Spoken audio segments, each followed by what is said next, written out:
신약 성경 골로새서 2장 찾겠습니다.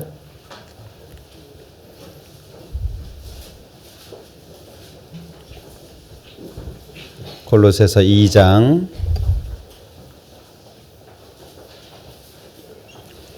6절 7절입니다.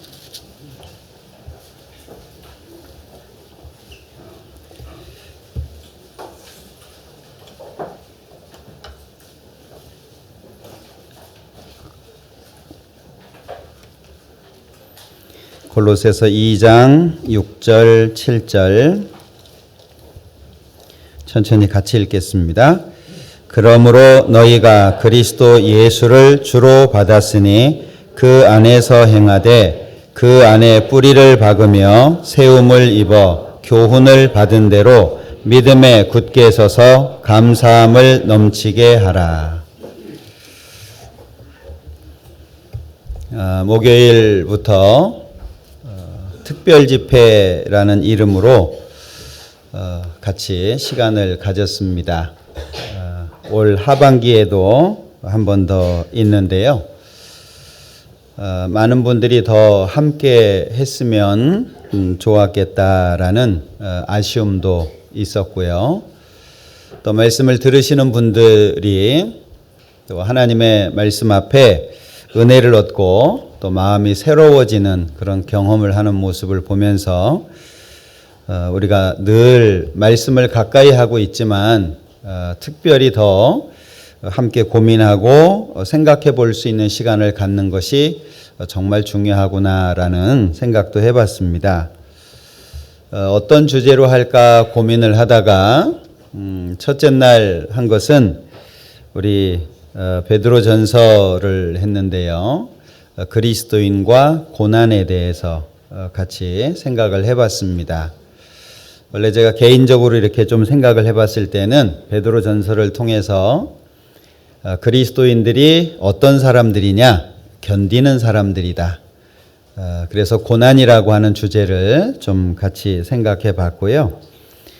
두 번째는 그리스도인에게는 반드시 따라오는 것이 이 순종이라고 하는 건데 야고보서를 통해서 순종이 뭐냐라고 하는 걸 같이 생각해 봤는데요.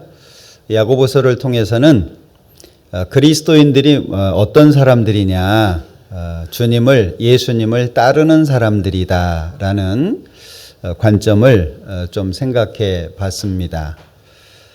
그런가 하면 어제 그리스도인이 믿음이 굉장히 중요하잖아요.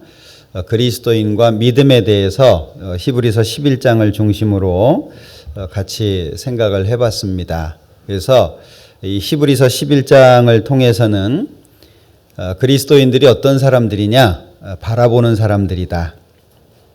뭔가 소망하고 영원하고 신령한 것을 추구하는 사람들이다 라고 하는 부분을 좀 생각을 해봤습니다. 오늘은 골로새서를 좀 생각해 보고 싶은데요.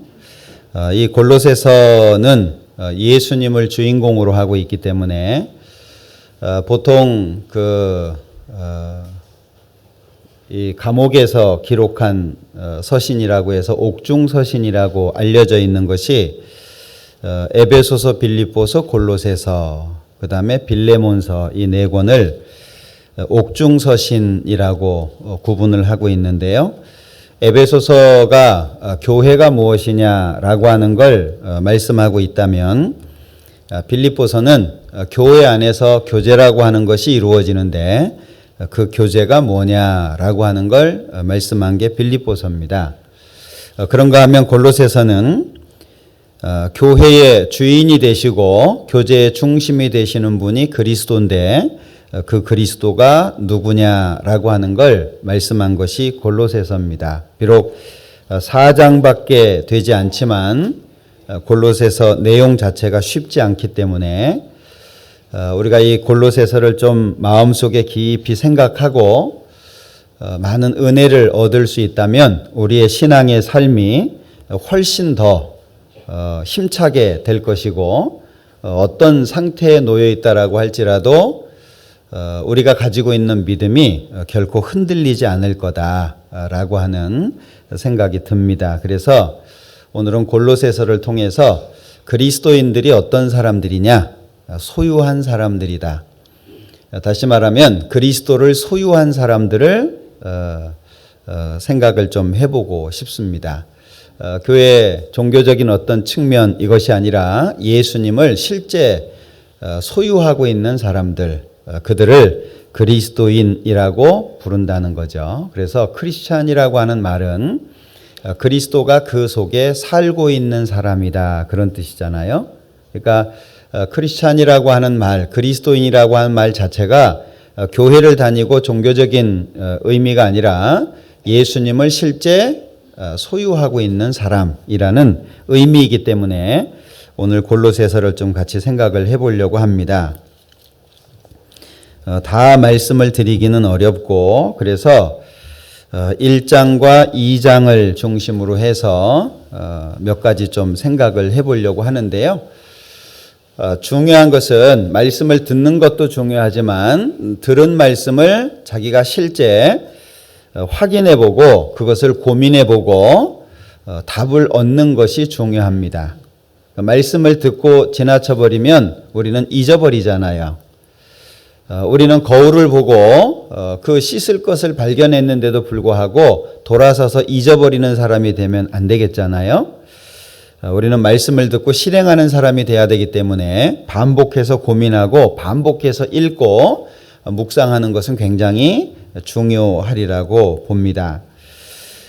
우선 이 골로새서를 통해서 먼저 우리가 좀 생각해 보고 싶은 것은 골로새서는 이 칭찬이 앞부분에 기록이 되어 있습니다. 이 골로새 형제 자매들이 참 열심히 살지 않았나 하는 생각이 드는데요. 3절 이후가 칭찬에 대한 말씀이 이렇게 쭉 나오고 있거든요. 특히 5절에 보면 너희를 위하여 하늘에 쌓아둔 소망을 인함이니 1장 5절입니다. 너희를 위하여 하늘에 쌓아둔 소망을 인함이니 곧 너희가 전에 복음 진리의 말씀을 들은 것이라. 그리고 6절 후반부에 보면 또한 온 천하에서도 열매를 맺어 자란다. 그래서 이 골로새 교회에 복음이 한참 잘 전해졌었던 그리고 그 구원을 받아들인 사람들이 하나님 앞에 열심히 살아갔던 그런 모습들을 여기에 설명을 하고 있습니다. 자, 그런가 하면 7절에 보면 에바브라라는 사람이 등장하는데요. 이 에바브라는 골로새 지역의 선생으로 알려져 있습니다.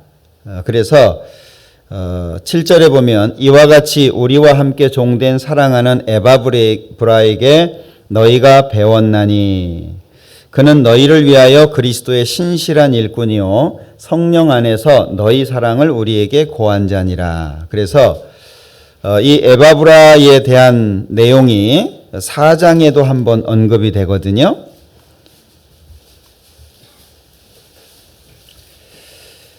이 4장에서도 이 에바브라에 대해서 말씀을 하고 있는데 4장 7절부터가 이제 끝 인사입니다. 마무리하는 인사가 이렇게 쭉 나와 있는데 7절에는 두기고라는 사람이 나오고 9절에는 오네시모라는 사람이 나오고 10절 이후에 보면 뭐 아리스다고 그다음에 마가 11절에 유스도라 하는 예수 이렇게 여러 사람이 등장하는 가운데 12절에 보면 그리스도 예수의 종이라고 표현하면서 에바브라 이렇게 나오거든요. 그래서 이 골로새 교회의 믿음의 그 터 그리고 믿음의 기둥을 세운 사람이 에바브라라고 나와 있습니다. 그래서 에바브라에게 너희가 배웠다. 이 골로새 교회가 에바브라에 많은 헌신이 있었다는 것을 알 수 있습니다. 그리고 특별히 좀 주목이 되는 부분은 4장 14절에 보면 사랑을 받는 의원 누가와 또 데마가 너희에게 문안하느니라. 이 데마가 등장하잖아요. 근데 이 데마가 디모데 후서에 보면 세상을 사랑해서 나를 버리고 데살로니가로 가버렸다라고 등장하는 인물입니다. 한때 바울 사도와 함께 복음을 전했었는데 후에 세상을 사랑하는 마음이 들어오게 됐고 바울 사도를 버리고 데살로니가로 가버렸던, 그러니까 골로새서를 기록할 당시만 해도 함께 복음을 전했었다라고 하는 걸 알 수 있겠죠. 결국에 우리가 끝까지 함께하는 것이 아주 중요하다.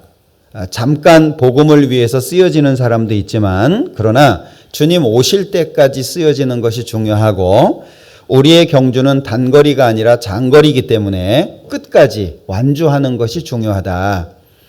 20km 달려야 되는데 10km는 1등을 하고 그리고 10km 이후에 포기를 해버린다면 그건 아무런 의미가 없겠잖아요.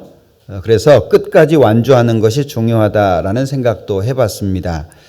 그런가 하면 이 골로새 교회에는 여러 가지 이제 이단에 속해 있는 그런 교리들이 몇 가지가 이렇게 등장하게 되는데 2장 4절에 보면은요. 내가 이것을 말함은 아무도 공교한 말로 너희를 속이지 못하게 하려 함이니, 위험에 직면해 있다라고 하는 거, 어려움이 다가오고 있다라고 하는 걸 느끼실 겁니다. 그래서 바울 사도가 급하게 골로새서를 기록할 수밖에 없는 이유가 기록되어 있죠. 그런가 하면 2장 8절에 보면 누가 철학과 헛된 속임수로 너희를 노략할까 주의하라. 여기 철학 그리고 헛된 속임수, 그리고 뒤에 보면 이것이 사람의 유전과 세상의 초등학문을 조침이요 그리스도를 조침이 아니니라. 그래서 철학 그리고 헛된 속임수가 골로새 교회 안에 들어오려고 하는, 어려움을 주려고 하는 모습으로 나타나 있습니다. 그런가 하면 16절에 보면 그러므로 먹고 마시는 것과 절기나 월삭이나 안식일을 인하여 누구든지 너희를 편론하지 못하게 하라. 이것들은 장래 일의 그림자이나 몸은 그리스도의 것이니라. 그래서 먹고 마시는 거, 절기, 월삭, 안식일, 율법적인 부분을 말씀하고 있죠. 그리고 18절에 보면 누구든지 일부러 겸손함과 천사 숭배함을 인하여 너희 상을 빼앗지 못하게 하라. 그래서 이 골로새 교회 안에는 철학, 헛된 속임수, 그리고 율법적인 여러 가지 것들, 그런가 하면 일부러 겸손한 어떤 목적을 갖고 있는 거죠. 일부러 겸손함, 그리고 천사 숭배, 이런 것들이 골로새 교회를 어렵게 하고 있는 이제 그런 모습입니다. 그래서 이런 여러 가지 어려움들 속에서 자신의 믿음을 지키고 하나님 앞에 신앙을 바르게 할 수 있는 이유가 뭐냐?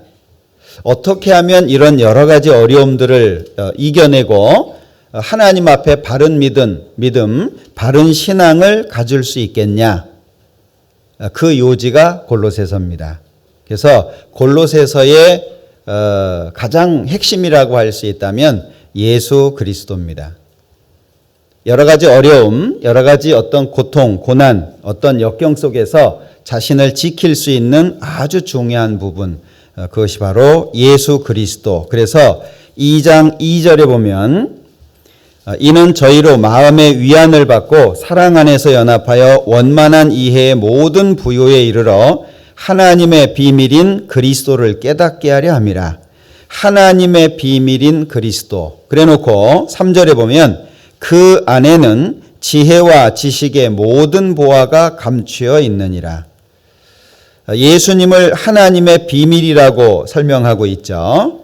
그래서 이 예수님에 대해서 우리가 좀 깊이 있게 생각해 볼 수 있는 그런 시간이 되면 좋겠다라고 생각이 됩니다. 자, 그런가 하면 이 골로새서에서 짧은 성경이거든요. 4장밖에 안 되는 짧은 성경입니다. 그래서 1장과 2장에서는 그리스도가 어떤 분이냐라고 하는 구체적인 내용을 말씀하고 있고 3장, 4장에서는 정말 그리스도를 소유한 사람이라면 이렇게 살아라. 삶의 지침까지 4장으로 연결이 되어 있습니다. 그래서 1장, 2장, 3장, 4장 이렇게 구분해서 보시면 좀 더 이렇게 쉽게 접근할 수 있겠는데요. 3장 1절입니다. 3장 1절 4절까지 같이 읽어볼까요? 그러므로 너희가 그리스도와 함께 다시 살리심을 받았으면 위의 것을 찾으라. 거기는 그리스도께서 하나님 우편에 앉아 계시느니라. 위의 것을 생각하고 땅의 것을 생각지 말라. 이는 너희가 죽었고 너희 생명이 그리스도와 함께 하나님 안에 감추었음이니라. 우리 생명이신 그리스도께서 나타나실 그때에 너희도 그와 함께 영광 중에 나타나리라. 그래서 정말 예수님을 소유한 사람이라고 한다면 소유한 사람은 이렇게 살아야 된다라고 하는 걸 3장 4장에 설명을 해주고 계십니다. 자, 우선 1장 1절 2절은 문안 인사로 되어 있습니다. 대부분 바울 사도의 서신의 어떤 특징이죠. 시작과 끝을 문안으로 하고 있는 부분입니다. 그리고 3절부터 8절까지는 골로새 교인들에 대해서 하나님 앞에 감사할 수 있는 이유를 쭉 설명하고 있습니다. 아마 이 바울 사도는 골로새 교회 이 교인들을 생각할 때 하나님 앞에 감사한 마음이 있었던 것 같아요. 여기 3절에 보면 1장 3절입니다. 우리가 너희를 위하여 기도할 때마다 하나님 곧 우리 주 예수 그리스도의 아버지께 감사하노라. 이는 그리스도 예수 안에 너희의 믿음과 모든 성도에 대한 사랑을 들으며. 아마 이 골로새 교인들에게 복음이 전해지게 됐고 그들은 복음을 받아들인 이후 하나님 안에서 성실하게 살았던 것 같아요. 그 모습이 바울 사도와 함께하고 있는 많은 사람들에게는 하나님을 향한 감사가 됐던 겁니다. 자, 우리도 그런 것 같아요. 내가 신앙생활을 잘하는 것이 내 문제만이 아니라 나를 바라보는 그 누군가에게 힘과 용기를 줄 수 있다는 거죠. 내가 어려움 속에서 하나님을 생각하고 견디는 것이 나 혼자 고난을 통과하는 것이 아니라 그걸 바라보는 누군가 같은 어려움 또는 더 큰 어려움 속에 있는 분에게 힘과 용기를 줄 수 있는 너무나도 중요한 본이 된다라고 하는 거죠. 그냥 나 혼자 슬프고 나 혼자 기쁘고 나한테 좋은 일이 생긴 거고 나한테 어려운 일이 생긴 것이 아니라 우리에게는 내게 있는 어떤 일이라고 할지라도 내 주변에 있는 사람들에게 분명히 교훈이 되기도 하고 용기와 능력이 되기도 한다라고 하는 걸 이 3절부터의 내용을 통해서 생각해 볼 수 있겠습니다. 자, 그런가 하면 1장 9절부터 이렇게 보면 이제 본론에 들어가게 되는데요. 9절부터 12절까지의 내용을 통해서 골로새 교인들을 향한 바울 사도의 소망이 담겨져 있습니다. 너희가 이런 사람이 되면 좋겠다라고 하는 소망에 대해서 말씀을 하고 있는데 9절 이로써 우리도 듣던 날부터 너희를 위하여 기도하기를 그치지 아니하고 구하노니 너희로 하여금 모든 신령한 지혜와 총명에 하나님의 뜻을 아는 것으로 채우게 하시고 첫 번째 구하는 내용이 모든 신령한 지혜와 총명에 하나님의 뜻을 아는 것으로 채워지기를 바란다라고 하는 소망입니다.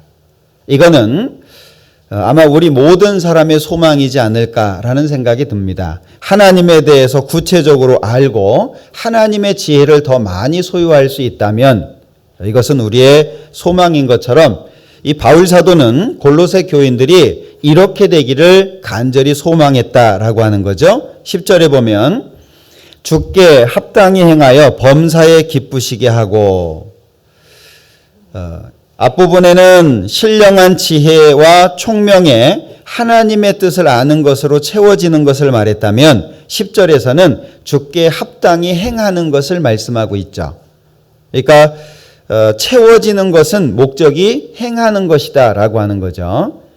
우리가 말씀을 배우고 이런 시간에 함께하는 것은 새로운 지식을 발견하려고 하는 것이 아니라 하나님의 것으로 채웠다면 하나님의 뜻대로 사는 것이 목적이라는 것을 알 수 있습니다. 그 결과가 모든 선한 일에 열매를 맺게 하시며, 모든 선한 일에, 이 세상에 선한 일이라고 하는 것을 크게 따지자면 하나님의 뜻에 부합되는 것, 그리고 좀 더 거리를 두자면 우리가 생각하는 여러 가지 선이 될 수 있겠죠. 어려운 사람을 도와주는 거, 그런가 하면 신앙적으로 붙잡아 주는 거, 기도해 주는 거, 염려해 주는 거, 함께 일하는 거, 그런 여러 가지 것들이 선에 해당이 될 텐데 모든 선한 일에 열매를 맺게 하시며, 그리고 그 뒤에 말씀하시는 것이 하나님을 아는 것에 자라게 하시고, 좀 구분해서 보셔야 될 것이 9절에서 말씀하신 것은 하나님의 뜻을 아는 것을 말씀하고 있고, 여기 10절 후반부에서는 하나님을 아는 걸 말씀하고 있어요. 좀 다르죠? 하나님에 대해서 아는 게 아니라 하나님 자체를 알고자 하는 거예요. 자, 좀 더 직접적으로 표현하고 있죠. 하나님의 뜻을 안다라고 하는 것도 중요하지만 하나님 자신을 안다라고 하는 건 더 중요한 겁니다. 사실 우리가 추구하고 살아야 될 거, 관심을 갖고 목적을 둬야 될 것들이 실상은 상당히 많습니다. 그냥 막연하게 성경 들고 와가지고 함께 모이고 찬송 부르고 이럴 것이 아니라 뭔가 구체적으로 하나님이 우리에게 원하시는 것들이 있다는 거죠. 자, 11절에 그 영광의 힘을 조차 모든 능력으로 능하게 하시며, 능력 있는 삶을 살기를 원한다는 거죠. 그런데 그게 하나님의 모든 능력으로 인해서 능하게 되는 겁니다. 기쁨으로 모든 견딤과 오래 참음에 이르게 하시고, 여기 기쁨으로 모든 견딤과 오래 참음, 잘 조화가 이루어지지 않는 단어를 연결해 놨죠. 여기 기쁨과 견딤은 사실은 잘 연결 안 되는 겁니다. 견딘다라고 하는 것은 힘든 거거든요. 어렵지만 버텨야 되는 거예요. 기다리고 인내해야 되는 걸 말합니다. 그런데 기쁨으로라는 전제를 앞에 말씀하고 있잖아요. 그러니까 기쁨으로 모든 견딤과 오래 참음에 이르게 하시고, 이렇게 되려면 앞부분이 반드시 선행돼야 되는 거예요. 그리스도인이라고 불려지면서 실제 삶의 방향이 세상에 맞춰져 있기 때문에 기쁨이 안 되는 겁니다. 왜 과거에 믿음의 선진들이 억울한 일 당했잖아요. 재산을 뺏기기도 했습니다. 얼마나 억울할까요? 재산 뺏기는 건 아무것도 아니죠. 죽음을 당하기도 했습니다. 고문을 당하기도 했습니다. 아멸과 토굴에 유리하기도 했습니다. 그런데도 그들은 기뻐했어요. 왜냐하면 이 땅이 나그네거든요. 나의 집은 저 하늘 저 너머 있거든요. 그러니까 소망하는 것이 다른 거예요. 이 땅의 것이 없어지는 건 손해라고 생각하지 않는 거예요. 그건 내 것이 아니니까. 자, 우리가 길을 지나가다가 여행을 하다가 나그네로 살다가 잠깐 좋은 호텔에 들어가서 잠을 잘 수 있습니다. 그런데 아침에 나올 때 그 호텔이 아무 좋은 것도 가지고 나오지 않아요. 그렇다고 해서 서운하지도 않습니다. 아유, 수도꼭지라도 하나 떼갈 걸, 뭐 이러지 않잖아요. 응? 야, 침대뽀가 너무 좋은데 이거라도 갖고 갈까? 그런 거 생각하지 않죠. 그 안 갖고 나왔다고 해서 전혀 허전하지 않습니다. 서운하지 않아요. 우리가 이제 그런 마음을 배우는 것이 아주 중요하겠다라는 생각이거든요. 그런가 하면 12절에서 우리로 하여금 빛 가운데서 성도의 기업의 부분을 얻기에 합당하게 하신 아버지께 감사하게 하시기를 원하노라. 이런 과정을 통해서 결국에 내가 살아가는 모든 삶 속에서 하나님께 감사하기를 원한다. 우린 때로는 원망하기도 하고 불평하기도 하고, 하나님 도와달라고 하는데 듣는 거예요? 안 듣는 거예요? 도대체 나한테 관심이 있습니까? 라는 생각도 하게 되지만 어떤 상황 속에서든지 하나님께 감사하기를 원한다. 그러면 왜 바울 사도가 9절에서 12절까지 너희가 이렇게 되기를 원한다 라고 말씀을 했냐? 그 궁극적인 이유를 13절부터 말씀하고 있는 겁니다. 근데 그 13절부터가 그리스도를 설명하는 거거든요. 자, 이 13절의 말씀을 생각하기 전에 바울 사도의 마음을 한번 먼저 생각해 볼게요. 자, 이 바울 사도는 원래 사울이라는 이름을 가지고 있었습니다. 사울은 크다는 뜻이죠. 바울은 작다는 뜻입니다. 컸던 사울이 예수님을 믿고 나서 작은 바울이 된 겁니다. 자, 그런데 이 바울 사도의 중심에는요, 이 골로새서에 아주 구체적으로 바울 사도의 마음이 설명되어 있거든요. 자, 1장 23절. 만일 너희가 믿음에 거하고 터 위에 굳게 서서 너희 들은 바 복음의 소망에서 흔들리지 아니하면 그리하리라. 이 복음은 천하 만민에게 전파된 바요 나 바울은 이 복음의 일꾼이 되었노라. 바울 사도는 복음의 일꾼이 되었다라고 하는 걸 정말 감사하고 있습니다. 자랑스럽게 생각하고 있어요. 나는 이방인의 사도라고 하는 걸 정말 자랑스럽게 생각합니다. 자, 나 바울은 이 복음의 일꾼이 되었다 그랬죠? 24절. 내가 이제 너희를 위하여 받는 괴로움을 기뻐하고 그리스도의 남은 고난을 그의 몸된 교회를 위하여 내 육체에 채우노라. 참 이상하잖아요? 내가 이제 너희를 위하여 받는 괴로움을 기뻐한다. 자기에게 오는 괴로움이 아닙니다. 자기로 인해서 생기는 괴로움이 아니에요. 골로새 교인들로 인해서 생기는 괴로움을 기뻐한다라고 고백하고 있습니다. 이게 보통 마음은 아니겠죠. 이게 자기 자신으로 인해서 생기는 고통도 사실은 굉장히 어려운 거거든요. 그런데 다른 사람 때문에 내가 고통스러워요. 견딜 수 있을까요? 근데 바울 사도는 그걸 기뻐한다고 고백하고 있습니다. 자, 그런가 하면 25절에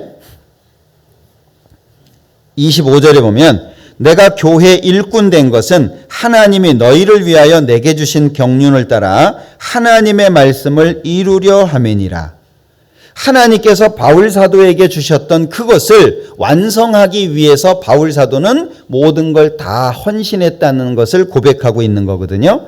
자, 29절 같이 읽습니다. 이를 위하여 나도 내 속에서 능력으로 역사하시는 이의 역사를 따라 힘을 다하여 수고하노라. 힘을 다하여 수고하노라. 그런데 자, 이 바울 사도가 골로새서뿐만이 아니라 그 외에 바울의 여러 서신 속에서 이런 비슷한 내용들을 고백한 것들이 많습니다. 고린도전서 15장에 보면 나는 날마다 죽노라 라고 고백합니다. 그러니까 한 달 죽는다, 뭐 2달 죽는다 이게 아니라 나는 날마다 죽는다 라고 고백을 합니다. 고린도전서 9장에 보면 내가 내 몸을 쳐서 복종케 한다 라고 고백을 합니다.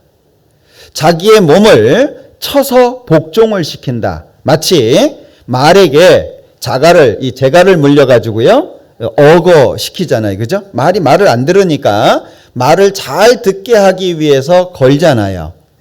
마찬가지로 바울 사도가 자기의 몸을 쳐서 복종시킨다. 그러면 내가 나를 복종시켜야만 하는 뭔가가 있다는 얘기잖아요. 그렇게 충분히 할 수 있는 뭔가가 있다는 얘기거든요. 나는 날마다 죽는다. 날마다 죽으면서도 뭔가 추구하는 게 있고 가치 있게 생각하는 것이 있으니까 그렇게 하는 거잖아요. 그냥 아무것도 없는데 날마다 죽는다. 이럴 수는 없잖아요. 특히 고린도후서 1장에 보면은요. 찾아볼까요? 고린도후서 1장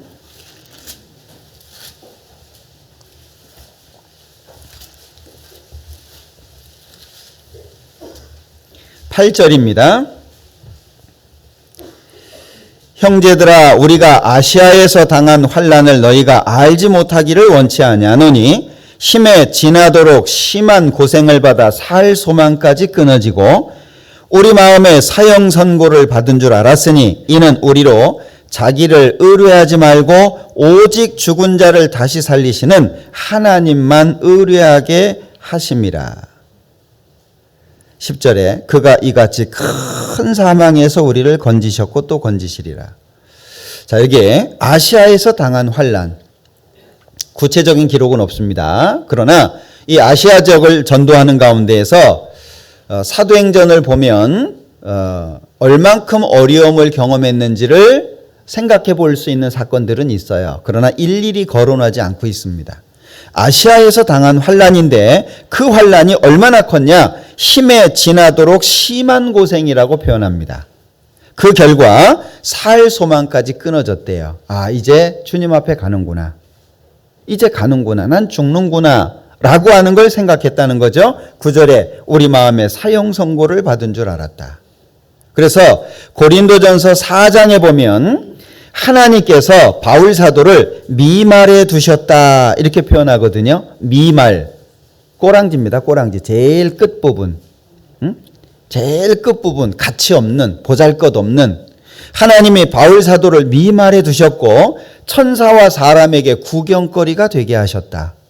사실 이 바울 사도가 받은 그 고난은 우리가 일일이 거론하기 어렵습니다. 특히 현대를 살고 있는 우리는 바울 사도의 어떤 고통, 그 고난을 아마 조금이라도 이해하기 쉽지 않을 거예요. 고린도전서 4장 10절입니다. 고린도전서 4장 10절. 우리는 그리스도의 연고로 미련하되 너희는 그리스도 안에서 지혜롭고 우리는 약하되 너희는 강하고 너희는 존귀하되 우리는 비천하여 바로 이 시간까지 우리가 줄이고 목마르며 헐벗고 매맞으며 정처가 없고 또 수고하여 친히 손으로 일을 하며 후욕을 당한즉 축복하고 핍박을 당한즉 참고 비방을 당한즉 권면하니 같이 읽습니다. 우리가 지금까지 세상의 더러운 것과 만물의 찢기같이 되었도다. 자, 문제는 바울 사도가 이러면서까지 왜 그리스도를 추구했냐 하는 거예요.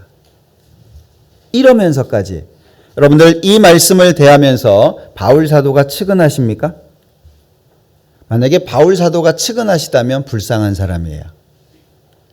이런 삶 자체가 나하고 안 맞다고 생각하십니까? 이런 삶 자체가 너무나도 이 고통스럽고 힘들지만 우린 이 길을 벗어날 수는 없습니다.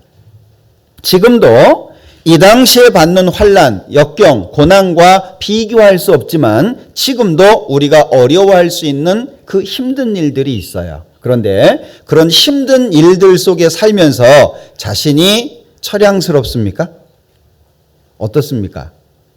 어떤 사람은 좋은 집에 32평, 50평짜리 집에 삽니다. 나는 반지하에 냄새나는 곳에 삽니다. 슬프십니까? 슬프세요? 만약에 슬프시다면 불행한 거예요. 불쌍한 겁니다.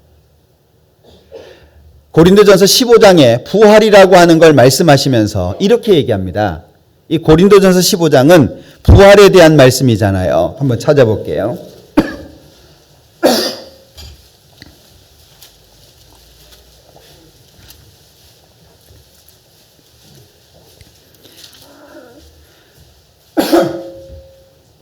죄송합니다. 고린도전서 15장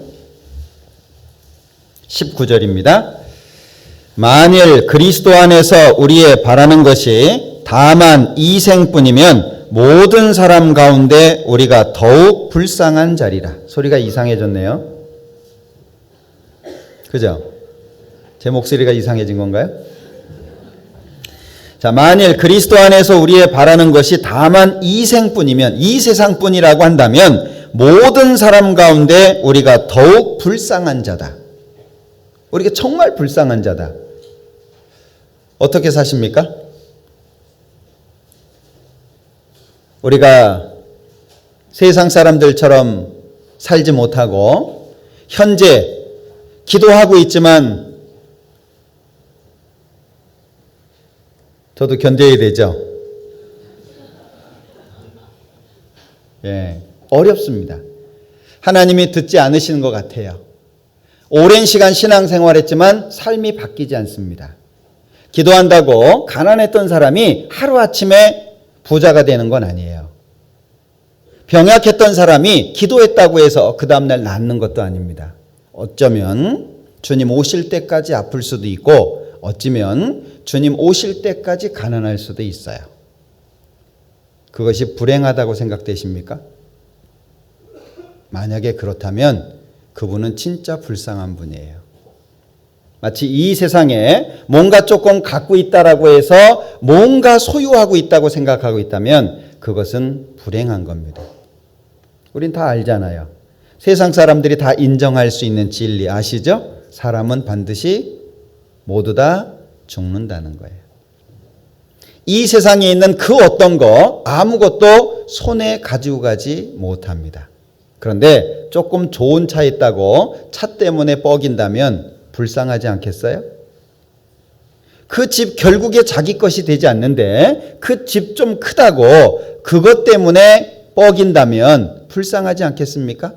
지금 좀 경제적으로 여유롭게 산다고 마치 자기가 뛰어난 것처럼 생각하고 있다면 불쌍하지 않겠습니까? 잠시 뒤에 어떻게 될지 우리는 아는데 그러지 않아요? 바울 사도는 도대체 이해가 될 수 없는 그런 어려움 속에 살았습니다. 그런데도 불구하고 계속 자기는 그런 어려움을 기뻐하고 견디고 있는 거예요. 고린도후서 11장에도 보면 수고하며 애쓰고 여러 번 자지 못하고 춥고 떨고 줄이며 목마르고 굶고 어려움을요 정말 많은 부분을 호소하고 있습니다. 그러나 바울 사도가 고린도후서 11장에 내가 이렇게 어려웠다 그거 알아달라고 얘기한 게 아니에요. 자, 바울 사도의 마음을 한번 보죠. 고린도후서 11장입니다.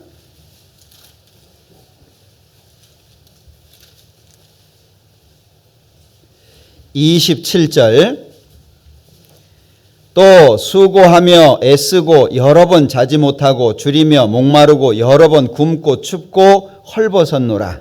같이 읽습니다. 이 외의 일은 고사하고 오히려 날마다 내 속에 눌리는 일이 있으니 곧 모든 교회를 위하여 염려하는 것이라. 바울 사도는 외적으로 겪는 어려움 아무것도 아니라고 말합니다. 이 외의 일은 고사하고 다 말한 게 아니죠. 지금 여기 기록하고 있는 것 외에도 더 많이 있다는 걸 말씀하고 있습니다. 그러나 이 외의 일은 고사하고 오히려 날마다 내 속에 눌리는 일이 있다. 날마다 눌리는 일. 그게 뭐냐? 곧 모든 교회를 위해서 염려하는 거다. 그럼 바울 사도의 관심은 어디입니까? 자기가 굶거나 잠을 못 자거나 이거 관심 없어요.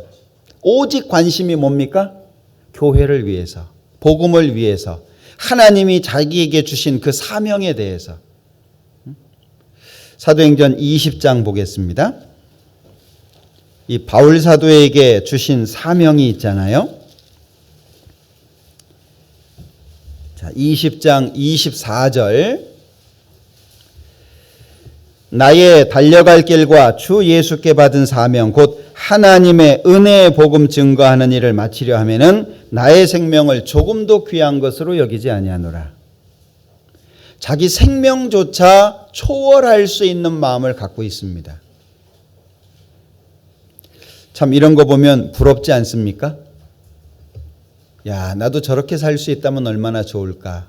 부럽지 않으세요? 예. 하루 종일 놀다가 밤 10시에 침대에 누우려고 하면 좀 그렇지 않아요? 그런데 하루 일과를 정말 성실하게 마치고 힘은 들었지만 그 침대 앞에 딱 서게 되면 정말 행복한 마음 드시죠? 우리가 이 바울 사도와 같은 마음을 가지면 좋겠다. 그러면 이 바울 사도가 이런 어려움, 내가 선한 싸움을 싸우고 그리고 나의 달려갈 길을 마치고 그리고 믿음을 지켰다. 이런 고백을 어떻게 해서 할 수 있었냐. 상상할 수 없는 어려움. 바울을 죽이지 않으면 먹지도 마시지도 않겠다. 40여 명이 따라다니는. 유대인들이 가는 곳마다 쫓아다니고 돌로 치고 죽었는 줄 알고 성 밖에 내치니까 또 깨어나가지고 다시 들어가서 전도를 하고 그런 많은 어려움들, 그 어려움이 바울 사도에게는 어려움이 아니었잖아요.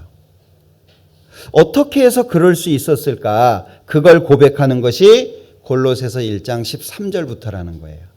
한번 보죠. 골로새서 1장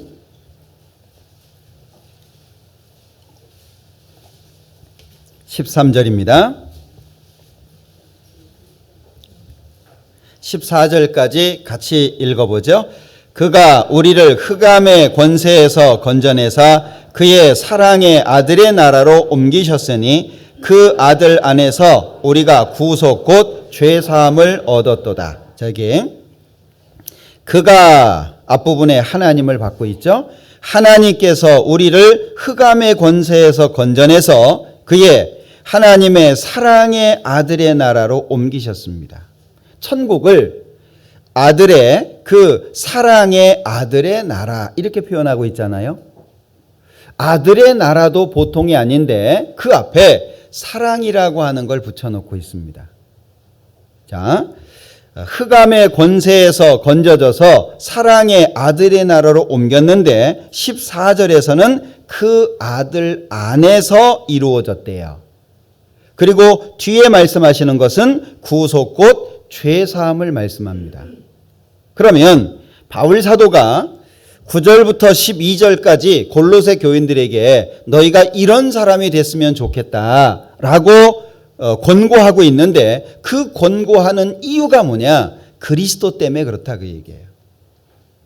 자, 흑암의 권세에서 건져진다. 이건 불가능한 겁니다. 흑암의 권세가 얼마나 무서우냐? 우린 모릅니다.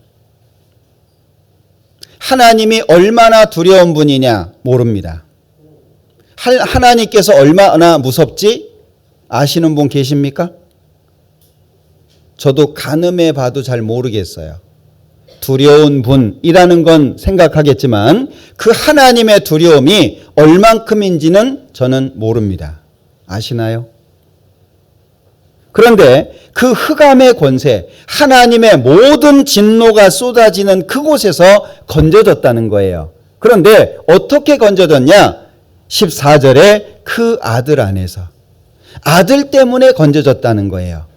아들 때문에 죄가 용서됐고 아들 때문에 흑암의 권세에서 건져진 거예요. 그러면 그 아들의 죽음이 아니었다면 우리는 흑암의 권세에서 절대 나올 수 없습니다. 감사하는 삶을 사시나요? 보답하는 삶을 사시나요? 물에 빠진 사람 건져놨더니 보따리 내놔라 이런가요? 사실 이 흑암의 권세라는 이 말이 정말 무서운 말입니다. 우리는 아파하는 자식 대신 아파줄 수 없어요. 힘들어하는 자녀를 보면서 어린아이 감기가 걸리고 코가 막혀가지고 숨을 제대로 쉬지 못하고 쌕쌕거리고 있습니다. 그 아이 쳐다보면서 어떻게 해줄 게 없어요. 대신 아파줄 수 있습니까? 안아줄 수는 있습니다. 달래줄 수는 있습니다. 그러나 그 고통을 대신할 수는 없어요. 흑암의 권세 얼마나 무서운지 이 흑암의 권세가 얼마나 두려운 것인지 우리는 고민해 봐야 됩니다. 왜? 예수님께서 그 흑암의 권세에서 나를 건지신 거거든요. 결국에 바울 사도가 그 모든 어려움을 뒤로 하고 고난을 통과해서 주님을 바라보고 갈 수밖에 없었던 것은 그 아들 안에서 얻은 죄사함 때문이었습니다. 자기를 대신해서 죽어주신, 십자가에서 고통을 대신 받아주신, 그리고 그 흑암의 권세, 하나님의 모든 진노에서 나를 벗어나게 해주신 분이 하나님의 아들 예수님이거든요. 근데 우리는 살다 보면 내 사정이 앞서요. 내 마음에 안 들면 하나님이 안 보여요. 형제와 형제, 자매와 자매 사이에 문제가 생기면 예수님이 없어져요. 내가 경제적으로 어려워지고 어떤 회사가 어려워지고 하는 일이 힘들어지고 내가 어렵다고 생각하는 그런 일들이 다가오면 그러면 하나님이 없어져요. 자기 힘든 것만 남아요. 그리고 오히려 하나님 앞에 원망합니다. 하나님이 안 도와준다고, 나를 내버려 둔다고, 심지어는 사람이 미련함으로 자기 길을 굽게 하고 나중에 누구 원망합니까? 하나님을 미워합니다. 하나님을 원망하는 거예요. 자기가 잘못해놓고. 여기 그가 우리를 흑암의 권세에서 건져내셨다. 그 뒤에 여러 가지 말씀하시고 있지만 이 흑암의 권세에서 건졌다. 이것은요, 정말 우리가 주님 오시는 그날까지 더 깊이 있게 묵상해야 되는 겁니다. 이 사실은 결코 가벼워질 수 없는 문제입니다. 예수님이 십자가에서 내 죄를 용서하신 것이 10년 전이었습니다. 그 믿은 것이 10년이 지났어요. 가벼워질 수 있습니까? 내가 옛날에는 정말 잘 믿었어. 옛날에는 내가 신앙생활 잘했어. 그것은 사실은 우리 입에서 나와서는 안 되는 말입니다. 왜냐하면 예수 그리스도는 어제나 오늘이나 영원토록 동일하신 분이기 때문에 그렇습니다. 그분은 항상 동일하게 나를 바라봐 보고 계신데 우리는 상황에 따라서, 여건에 따라서 그분을 생각하고 바라보는 것이 달라져요. 어떤 때는 감동해서 눈물을 흘립니다. 어떤 때는 성경 읽고 찬송을 들어도 마음이 전혀 요동하지 않아요. 그렇게 감동됐던 마음이 언제 그랬냐? 주님을 찬양하고 주님을 고백하는 일이 우리는 무뎌지기 시작합니다. 입술의 열매라고 이야기하잖아요. 찬송을 부르는 거 입술의 열매입니다. 간증하는 거 입술의 열매입니다. 어떤 사람은 다른 사람이 간증하는 걸 듣고 마음의 위로를 받은 사람이 있어요. 어떤 사람은 찬송가를 듣다가 구원을 받은 사람도 있습니다. 입술의 열매예요. 얼만큼이나 주님을 인정하고 얼만큼이나 내 입으로 주님을 고백하고 살고 계십니까? 기도도 제대로 하지 않고 내가 구원받은 사람이라고 얘기하는 것은 정말 그것은 얼굴 두꺼운 거예요. 흑암의 권세에서 우리를 건져내려면 예수님은 반드시 죽어야 됩니다. 이 땅에 육체를 가지고 태어나셔야 되고 그리고 삶 속에 의를 행하셔야 되고 결국에 십자가에서 죽으셔야 되는데 마태복음 26장에 보면 예수님 얼굴에 침을 뱉었다라고 되어 있습니다. 어떠십니까? 예수님 얼굴에 침이 뱉어졌어요. 그 예수님 거룩하신 얼굴에 침이 뱉어졌습니다. 그게 나 때문이거든요. 정말 그렇게 생각하십니까? 진짜로? 예수님의 얼굴을 주먹으로 치고 예수님을 손바닥으로 때립니다. 군병들은 머리에 가시면류관을 씌우고 홍포를 입힙니다. 그리고 갈대로 예수님 머리를 칩니다. 조롱하는 거죠. 그리고 예수님의 옷을 제비 뽑아 나누기도 합니다. 그 예수님이 무슨 죄가 있습니까? 그 예수님이 자기 자신을 위해서 그렇게까지 하셔야 될 일은 아무것도 없습니다. 그가 우리 죄를 없이 하고자 나타나신 바 된 것을 너희가 아나니 그에게는 죄가 없느니라. 죄 없으신 그분께서 왜 그렇게 모욕과 수치를 받아가면서 십자가에 죽어야만 할까요? 그것이 바로 나 때문이라고 하는 것을 믿는다면 절대 주님을 등지기는 어렵습니다. 내 마음대로 살기 어렵습니다. 내 기준에 조금 안 맞는다고 마음 토라지기 어렵습니다. 왜냐하면 주님의 십자가가 너무 크기 때문에 그렇습니다. 너무 크지 않습니까? 친구를 위하여 목숨을 버리면 이에서 더 큰 사랑이 없다. 제일 큰 사랑은 대신 죽는 거라고 말씀하거든요. 바울 사도가 그 모든 어려움을 그렇게까지 견뎌가면서 그렇게 어려운데도 불구하고 감사할 수 있었고 기뻐할 수 있었고 오히려 자기 몸을 마치 제물로 바치듯이 자기 몸을 하나님 앞에 제물로 드려지게 한다라고 할지라도 사실은 기뻐하고 기뻐할 거라고 고백합니다. 바울 사도의 마음이거든요. 빌립보서 2장을 보죠.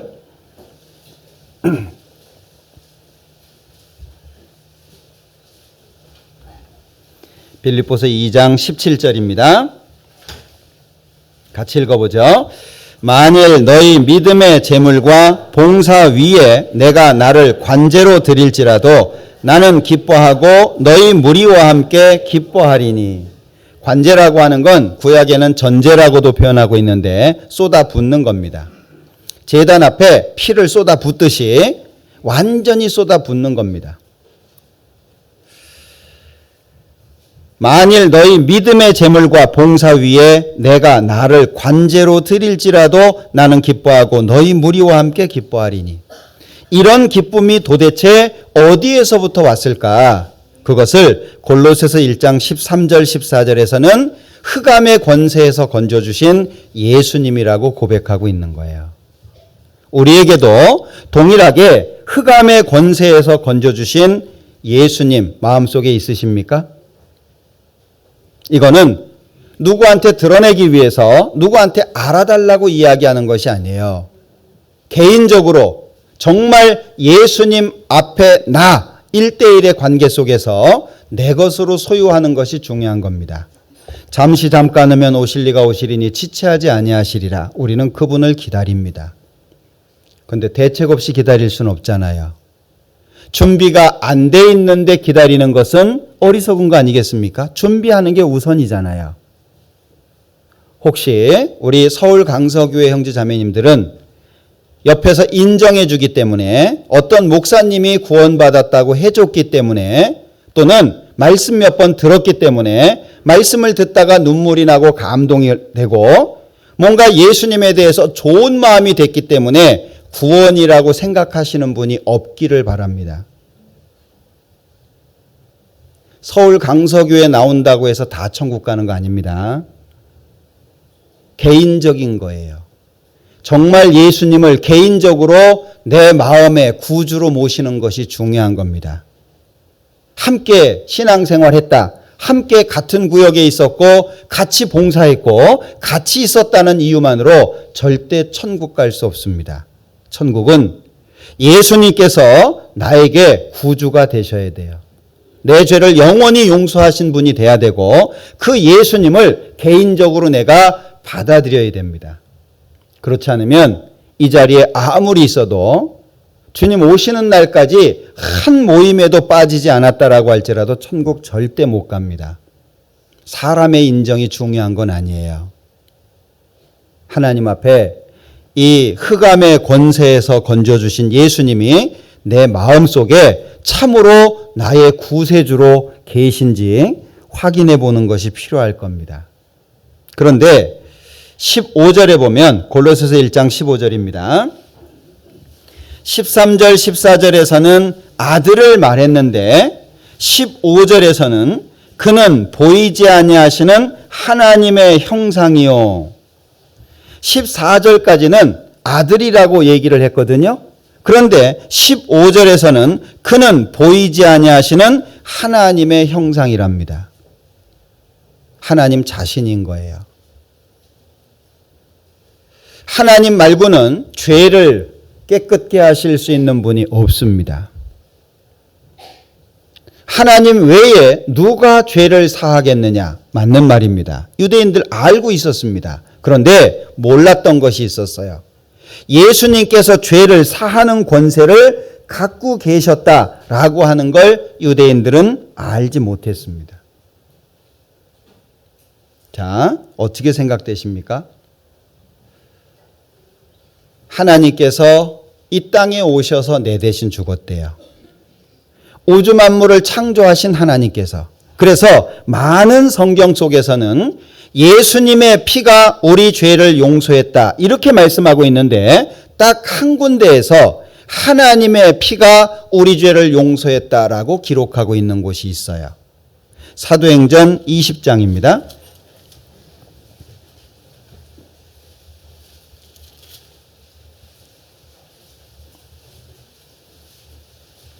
28절 너희는 자기를 위하여 또는 온 양떼를 위하여 삼가라. 성령이 저들 가운데 너희로 감독자를 삼고 하나님이 자기 피로 사신 교회를 치게 하셨느니라. 하나님께서 자기 피로 사셨다 이렇게 말씀하거든요. 다른 곳에서는 예수님의 피가 죄를 용서했다 이렇게 말씀하고 있습니다. 그런데 오직 이곳에서만 하나님이 자기 피로 사신 교회를 다스리게 치게 하셨다라고 말씀해요. 그렇다면 나를 대신해서 죽으신 그 예수님은 누굽니까? 하나님 자신입니다. 이게 얼마나 엄청난 사건입니까? 우주 만물을 창조하신 그 하나님이 뭐가 아쉬워가지고 나 대신 십자가에 죽습니까? 사람의 몸으로 이 땅에 오시는 그 번거로움을 왜 하나님께서 하셔야 됩니까? 내가 하나님 앞에 어떤 존재라고 하는 것이 이게 정말 놀라운 거예요. 하나님이 나를 기억하신다. 하나님이 나를 알고 계신다. 이것은요, 정말 놀라운 겁니다. 그런데 이 사실을 하나님께서 창세전에 계획하셨다는 거예요. 인간의 역사가 시작되기 전에 하나님께서 미리 계획을 하셨대요.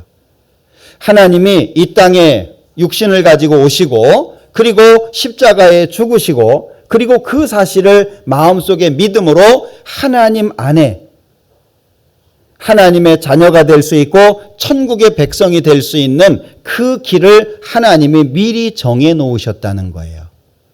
하나님의 계획의 중심에 내가 있다라고 하는 것이 얼마나 놀랍습니까? 바울 사도는 그걸 안 거예요. 하나님의 계획의 중심에 내가 있구나. 주 예수를 믿으라. 그리하면 너와 네 집이 구원을 얻는다. 그래서 이 만세 전부터 예수님을 통해서 인간을 구원하실 것을 성경에 기록해 놓으신 거예요.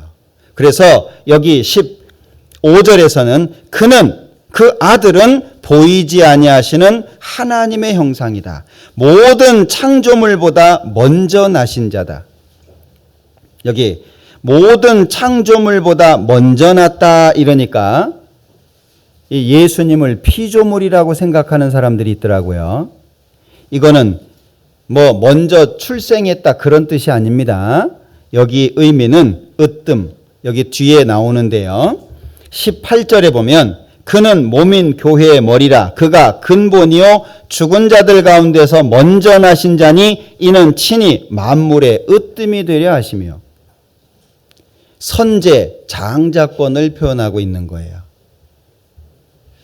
자, 모든 창조물보다 먼저 나신 자다. 자, 이것은 피조물이라고 설명하고 있는 것이 아닙니다. 앞부분하고 안 맞잖아요. 자, 골로새서 1장 15절에 그는 보이지 아니하시는 하나님의 형상이요. 그래놓고 모든 창조물보다 먼저 났다. 그럼 이게 앞뒤가 안 맞아요. 이거는 하나님의 계획 속에 아주 중요한 부분을 설명하고 있는 겁니다. 예수님이 이 땅에 오실 땐 독생자였어요. 하나님이 세상을 이처럼 사랑하사 독생자를 주셨으니 예수님이 이 땅에 오실 때 독생자였지만 그는 십자가에 죽습니다. 그 뒤 그는 독생자가 아니에요. 그는 맏아들이 됩니다. 그 예수님을 믿는 사람이 예수님 통해서 하나님의 아들이 되는 거예요. 그럼 결국에 하나님께서 왜 이런 방법을 쓰셨냐? 하나님의 모든 것을 예수님에게 주시고 사람이 그 예수님을 통해서 하나님의 모든 것을 얻도록 계획하신 거예요. 그러면 예수님이 아들이라고 하는 이름이 왜 필요합니까? 사실은 우리한테 아들 주려고 하는 거예요. 하나님 보좌 우편에 예수님이 앉으셨다. 예수님이 우편에 앉을 필요 뭐 있습니까? 그런 표현이 왜 필요합니까? 우리가 하나님 앞에 거하게 될 위치와 영광을 말하는 거예요. 예수님은 사람, 즉 나의 대표로 이 땅에 오신 겁니다. 인간의 대표로. 십자가에 죽으셨죠? 아담의 죄, 그 이후 모든 사람의 죄를 대표로 다 용서하신 겁니다. 그 사실을 믿음으로 말미암아 하나님의 아들이 됩니다. 영접하는 자 곧 그 이름을 믿는 자들에게는 하나님의 자녀가 되는 권세. 근데 누구를 영접합니까? 아들, 예수님이잖아요. 예수님에게 주어진 모든 것은 결국에 내가 예수님을 믿음으로 내가 얻게 될 모든 걸 말씀하고 있는 거예요. 그래서 이것은 모든 창조물보다 먼저 나신 자다. 이게 피조물이다. 그 뜻이 아닙니다. 하나님의 계획에 의해서 선지하신 걸 말씀하고 있는 거예요. 장자, 으뜸이라고 하는 개념입니다. 자, 16절, 골로새서 1장 16절. 만물이 그에게 창조되되, 그가 누굽니까? 예수님입니다. 그러면 예수님에게 창조됐다라고 하는 것은 창조주라는 의미잖아요. 창조주가 아니고서는 절대 창조할 수 없는 겁니다.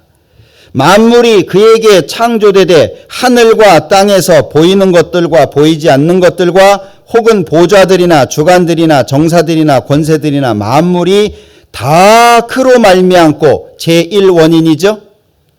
만물 모든 것이 예수님으로 말미암았다. 제1원인입니다. 생명의 원천이 주께 있사오니.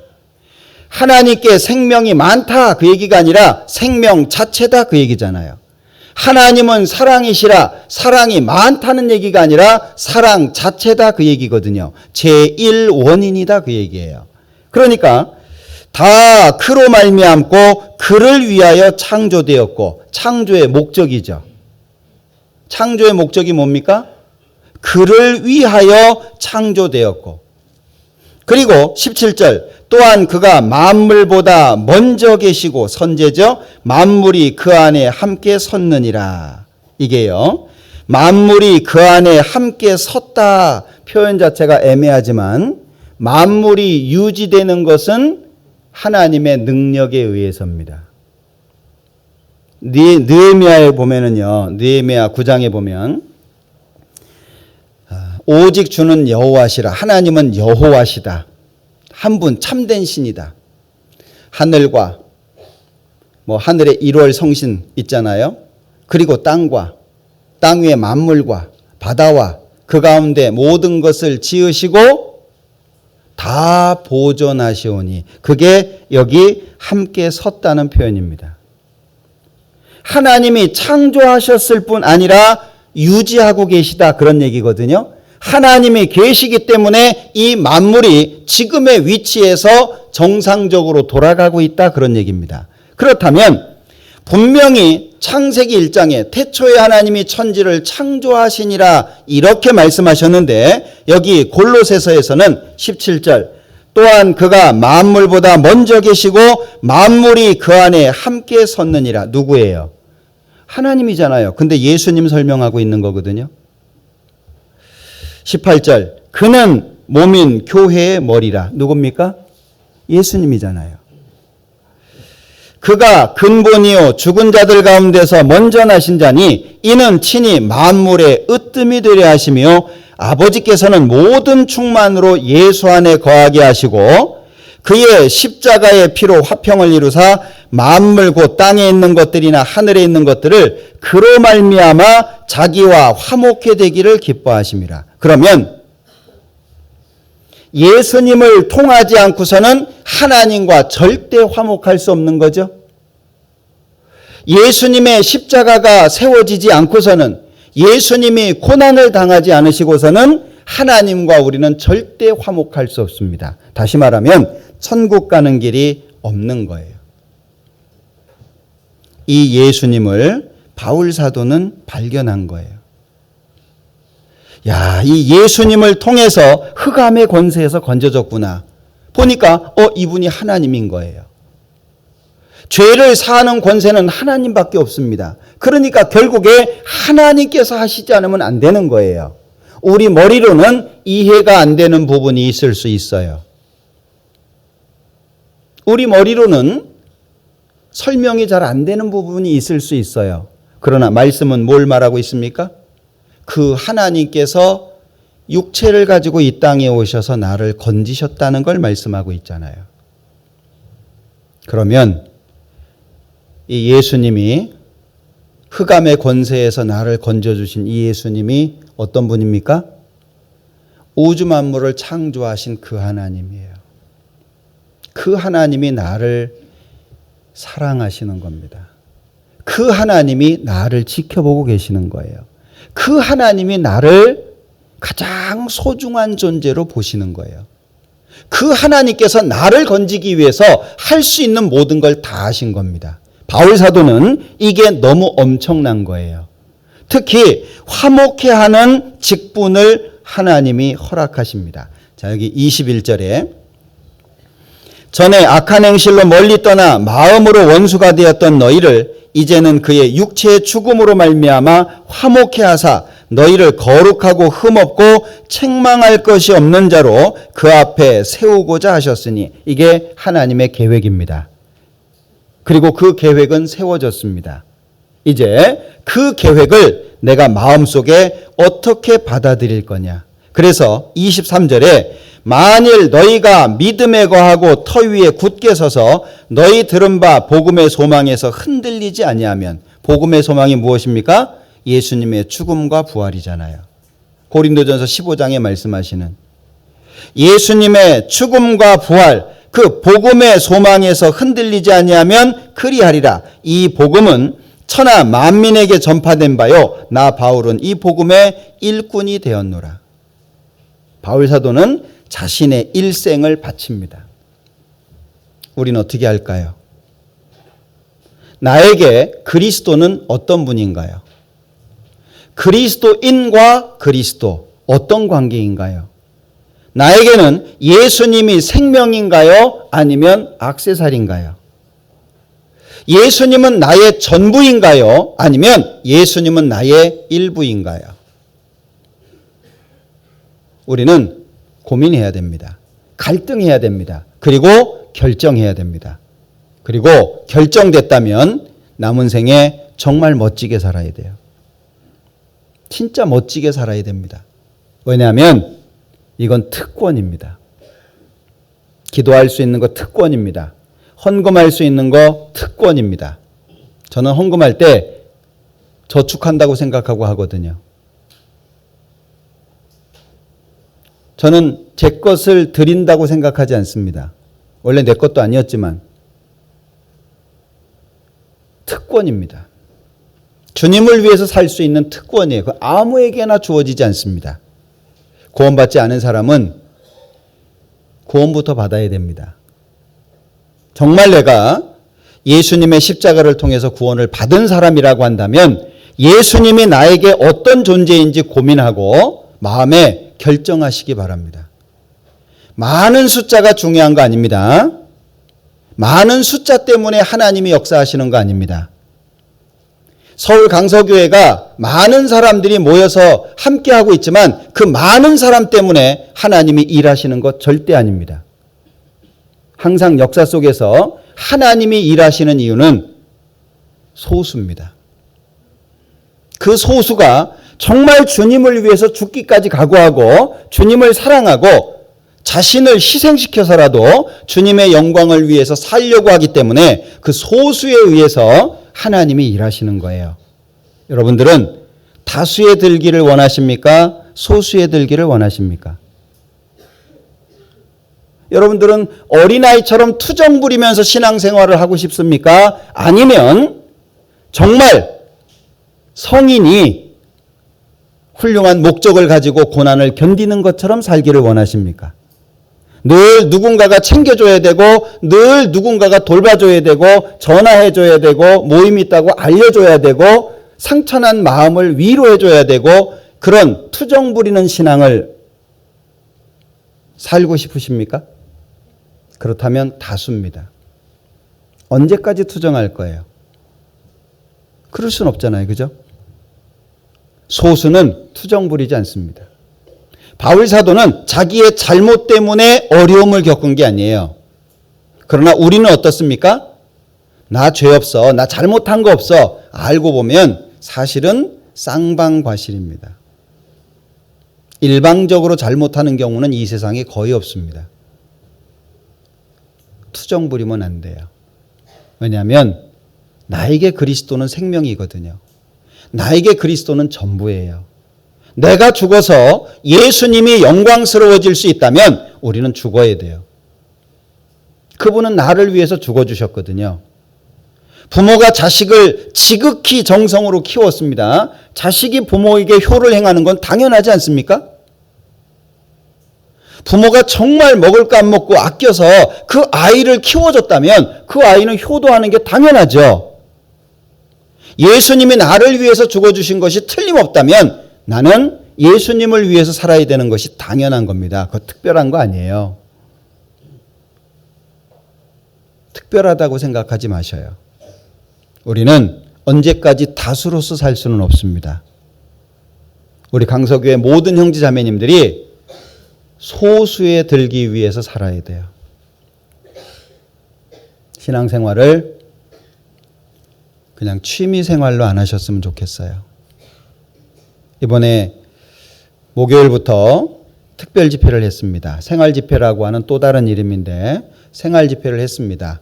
많이 오시기를 바라고 밥을 많이 했어요. 근데 많이 남았습니다. 물론 사정이 있죠. 어렵습니다. 그러나 초월할 수 있는 마음이 있다면 좀 달라지지 않을까요? 미리 자포자기하지 않는다면 좀 달라지지 않을까요? 한 말씀이라도 내가 뭔가 얻어야 되겠다고 하는 간절한 마음이 있다면 뭔가 좀 달라지지 않았을까요? 우리는 좀 더 소수에 들기 위해서 살아야 됩니다. 불평하지 말고 예수님께서 나에게 전부가 될 수 있도록, 예수님은 나를 전부로 생각해 주셨잖아요. 우린 예수님을 전부라고 생각하고 살기를 바랍니다. 우리 서울 강석의 모든 형제자매님들 마음속에 예수님께서 전부가 되셨으면 좋겠어요. 같이 기도하겠습니다. 우리를 사랑하시는 자비로우신 주님, 참으로 감사합니다. 오늘 골로새서를 통해서 예수님에 대해서 생각해 보았습니다. 예수님께서 우리를 전부로 생각하셨던 것처럼 우리도 예수님을 전부로 생각하며 살 수 있도록 도와주시고 주님을 기쁘시게 하는 소수에 들도록 우리가 살아갈 수 있도록 도와주시기를 원합니다. 우리 서울 강서교회 하나님 축복해 주시고 힘과 용기를 주시고 현재 어려움 이겨낼 수 있도록 축복해 주시기를 기도합니다. 영원하고 신령한 것을 바라보고 하나님의 나라를 마음속에 두고 살아갈 수 있도록 이 땅의 것이 우리의 마음을 빼앗지 못하도록 지켜주시고 도와주시옵소서. 남은 모든 시간들 함께해 주시기를 원하면서 언제나 우리를 사랑하시는 예수님의 이름으로 기도합니다. 아멘.